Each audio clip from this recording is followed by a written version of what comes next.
كابتن طارق السيد بيقول كلام مهم وكلام خطير جدا وبيتهم النادي الاهلي بالسرقه. تعال نسمعه ونرجع نرد عليه تاني.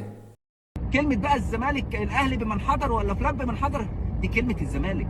خدتوها مننا وسرقتوها مننا زي ما تسرقوا كل حاجة. سرقتوا اللعيبة وسرقتوا الكلام والشعارات والسلوجانات وكل حاجة بتاخدوها. بس ان شاء الله باذن الله مش تقدروا تاخدوا فرح جمهور الزمالك النهارده، وان شاء الله. عيب يا كابتن طارق، عيب يا كابتن طارق لما تتهم النادي الاهلي، النادي العظيم، نادي القرن، ونادي اللي مشرف اسم مصر جوه مصر وفي افريقيا وفي العالم كله، انه بيسرق منك الشعارات والكلام والبتنجانات. عيب يا كابتن طارق، عيب يا كابتن طارق لما انت تقول الكلام ده. كلنا عارفين انت قلت الكلام ده من اجل الترند لانك غبت عن الساحه الاعلاميه والساحه الرياضيه بشكل تام. الكابتن طارق انت كرت واتحرقت من جمهور النادي الاهلي وجمهور مصر، حتى جمهور الزملكاوي اللي بيفهم.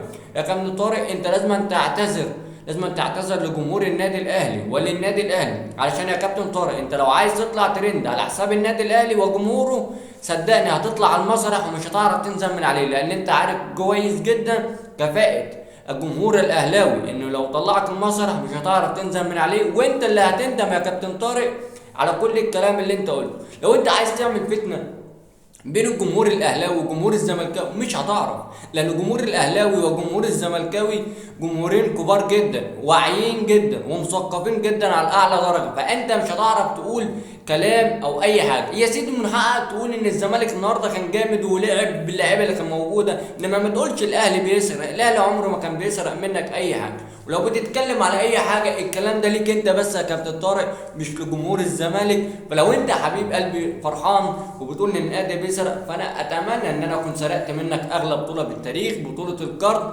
بطوله ابشه، بطوله اللي جت الاغلى بالتاريخ في مباراه الديربي بين الاهلي والزمالك، واللي الاهلي جاب جون في الدقيقه 85 و45 ثانيه باقدام ابشه.